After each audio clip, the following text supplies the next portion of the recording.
Magandang tanghali po mga boss. Nagbabalik po ulit tayo ng Pro Mechanic Motovlog. At today, magka-canvas po tayo ng Suzuki Borgman Street.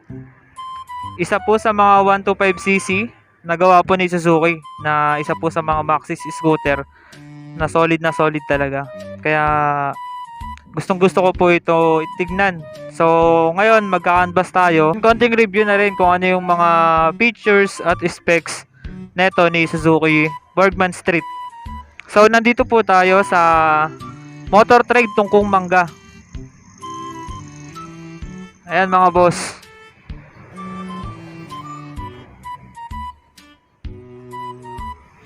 Ayan.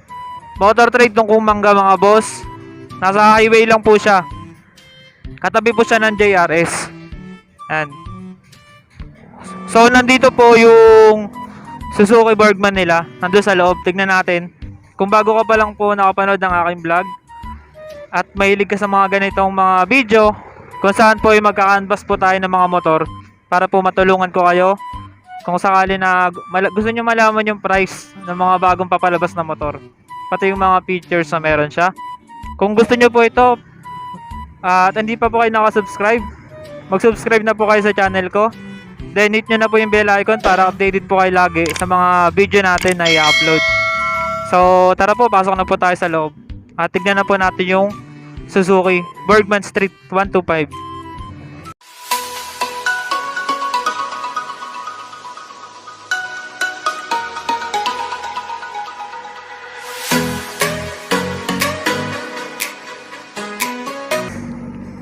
So ito na mga boss, yung Suzuki Borgman Street nila. Ayan, 125cc, air-cooled pa po ito mga boss, 4-stroke, single cylinder. Ayan. So isa pong Maxis scooter at isa po ito sa mga Japanese bike na dinala po sa atin sa Pilipinas. So ang Suzuki po na ito ay kilala na po ito sa mga ibang bansa. Ayan. Kaya swerte po natin kasi dinala siya sa atin. 'Di ba? Napakaganda po ng design nito at malaki po siya sa personal ah. Ayan. Mataba po siya. Makikita nyo sa picture parang maliit lang siya pero pag sa personal mga boss, ang laki po niya. So check po natin yung harap niya mga boss. Ayan, headlight po nito LED po. Pero yung mga ano niya, signal light niya, mga bulb type pa po at ang lalaki po, ayun oh. 'Di ba? Pero ang ganda po ng headlight niya oh. Napakataba. Tapos meron din po siyang visor or windscreen kung tawagin natin. Ayan. Nakakatulong po siya para hindi dumiretso ang hangin sa ating rider. Ayan, tatama po siya sa windscreen. Mas maganda po sana kung medyo mas mataas yung windscreen, no? Siguro naman po makakabili tayo ng mga aftermarket na windscreen para dito.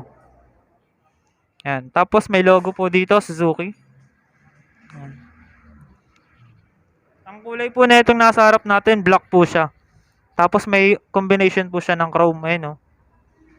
Napakabangis. Sa braking system po, ang maganda po dito, naka-combi brake na po si Suzuki Bergman. Isa pong safety features. Ayan. Para po sa mga baguhan. Tapos disc brake po yung harap niya. Ayan mga boss, disc brake. Tapos ayan yung brand. Tapos mapapansin nyo mga boss, may reflector siya dito. Ayan, may reflector. Then yung size ng gulong niya sa harapan mga boss ay 9090 by 12. Hindi makita. Medyo madilim mga boss. Pero 9090 by 12 ba yan? Hindi talaga makita. 12 yung kanyang gulong sa harapan. Medyo maliit po siya, no? Yan. Pero mamaya, explain ko sa inyo kung bakit okay lang naman yung maliliit na gulong para dito sa Suzuki Bergman 125. Then, check natin yung bandang likod niya. Ayan, sa likod niya, ayan yung taillight niya. LED po yung taillight. Tapos napakataba. Yan. Then, signal light po niya, valve type pa rin. Tapos, napakataba po ng kanyang fender. Pero maganda po yung kulay nito ha. Glossy black. Yan, meron Bergman na silver emblem sa side. 'Di ba? Bagay to para sa akin ha.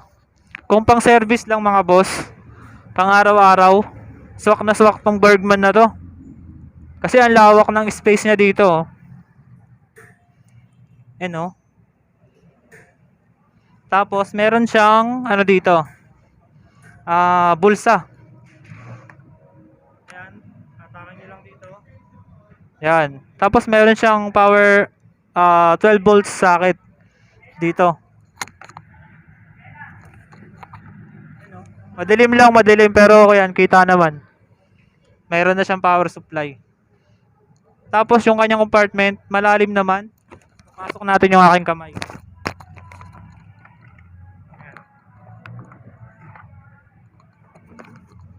Pero di siya ganun kalakihan, no?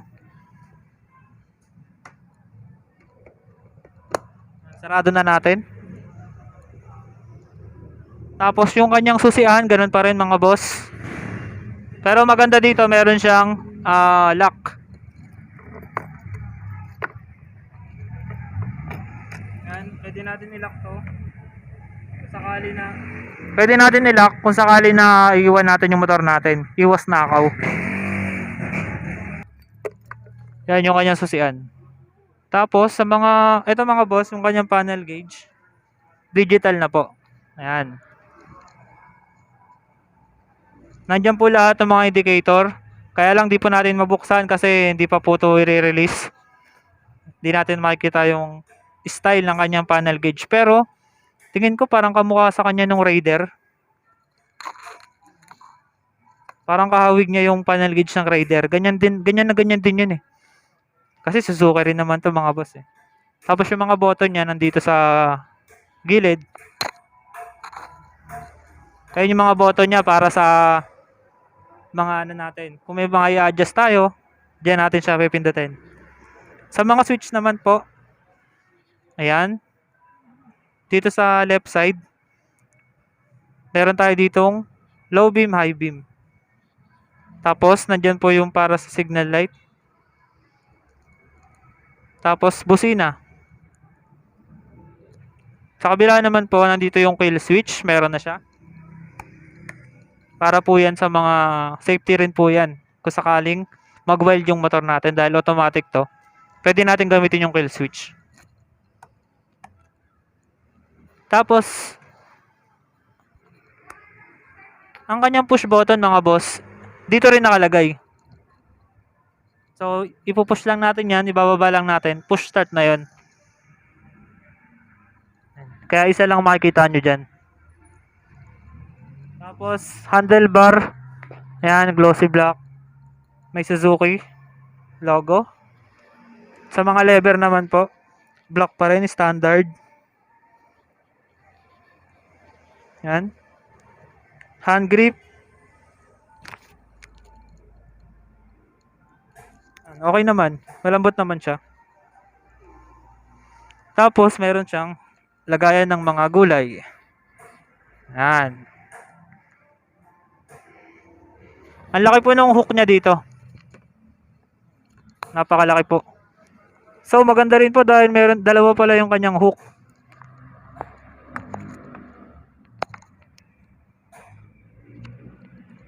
So, ayan mga boss, meron pa siya dito. Diba?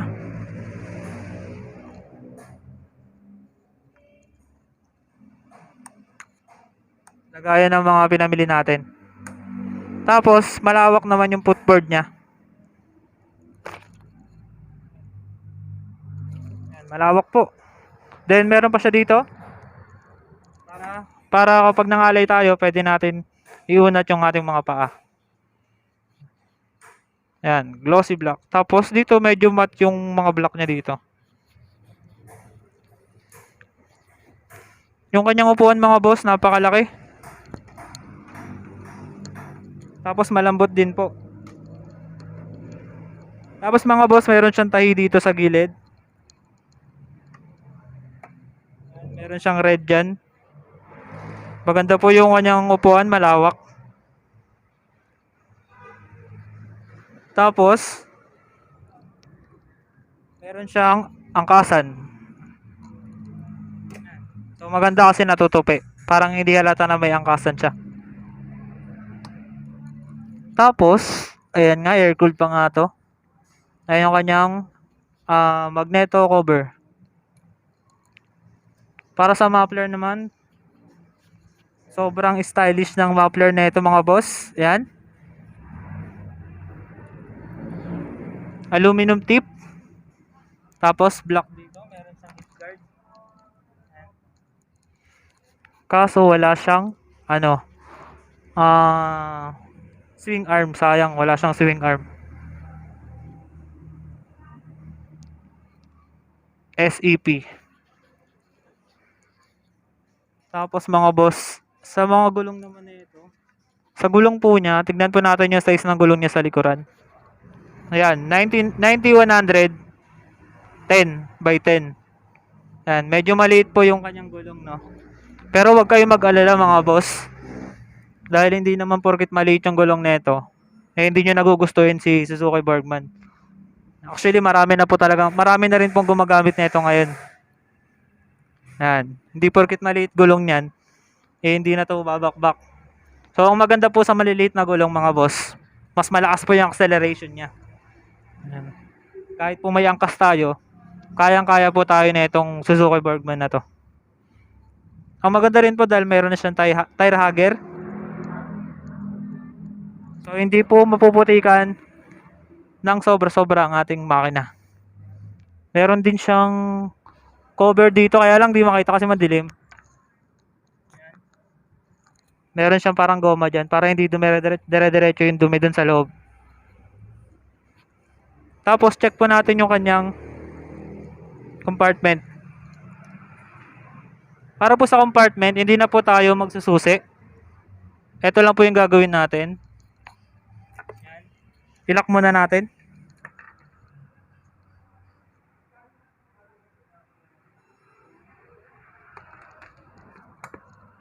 So yung mga boss, nakalock na po siya. Para mabuksan natin yan, yung susi, turn lang natin pakaliwa.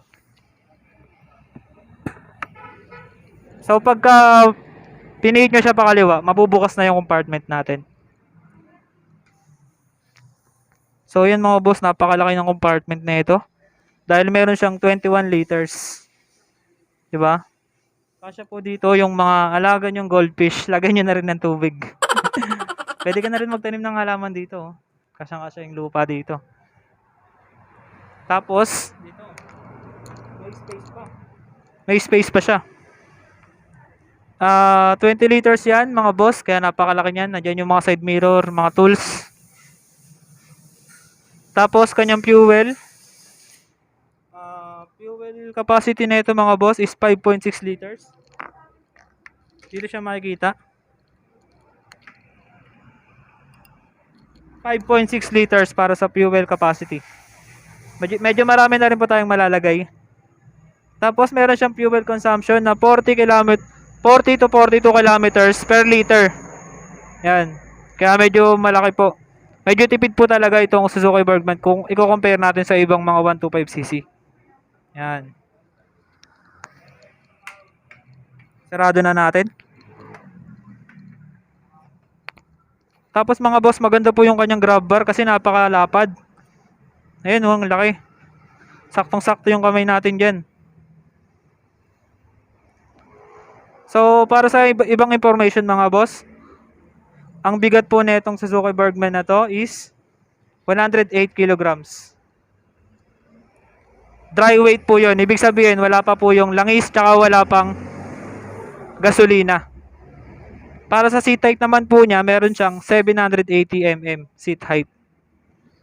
Then, ang ground clearance nito mga boss, meron siyang 160 mm. Yan. Tapos wheelbase. Wheelbase niya meron siyang 1,265 mm para sa wheelbase. So, ayun po yung information ni Suzuki Bergman. So, try po natin siyang sakyan.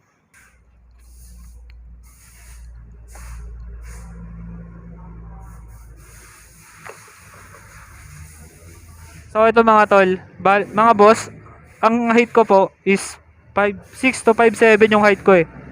Tapos pag sumakay ako dito, abot na abot ko naman siya. So, actually mga boss, medyo mataas siya, no?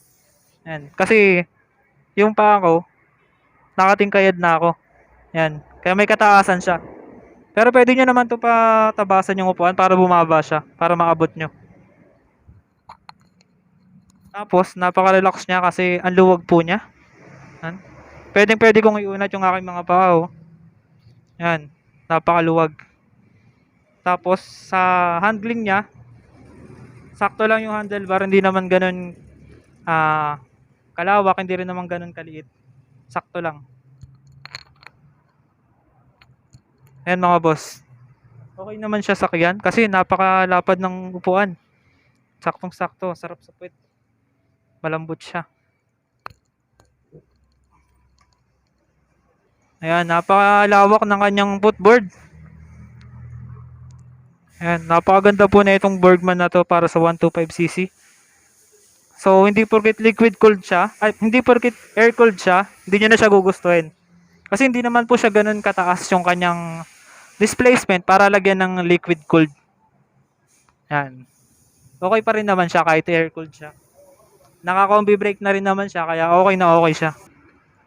Para sa price niya mga boss, ito po yung price niya. 76,900 pag cash.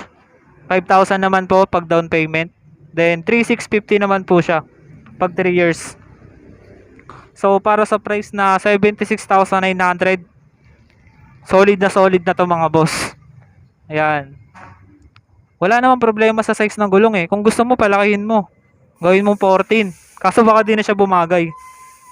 Tsaka isa po itong Japanese bike kaya napakaganda po talaga niya. Lalo kung makikita nyo siya sa personal. Black po to mga boss pero pagkakaalam ko meron siyang white.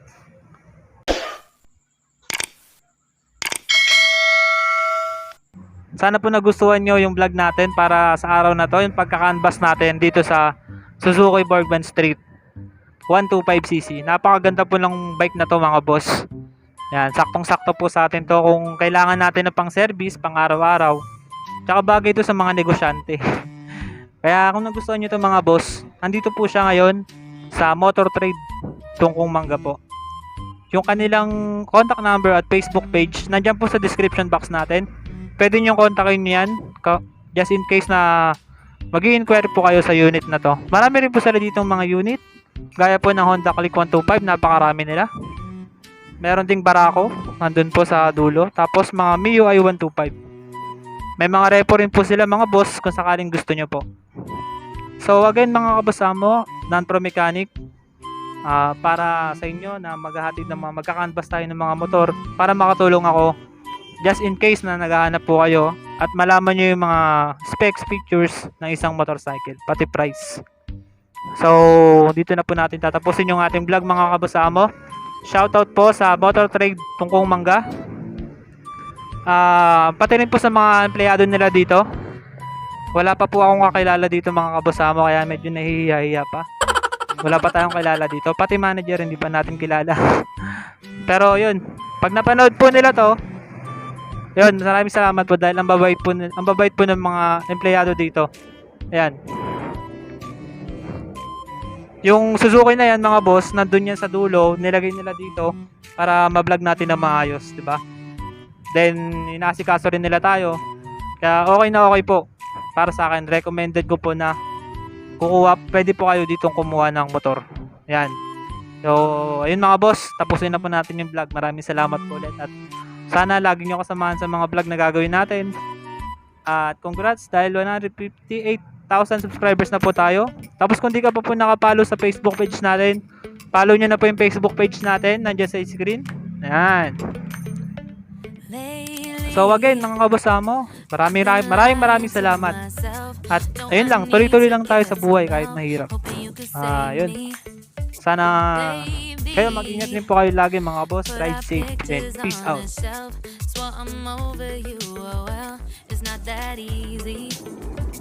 Waking up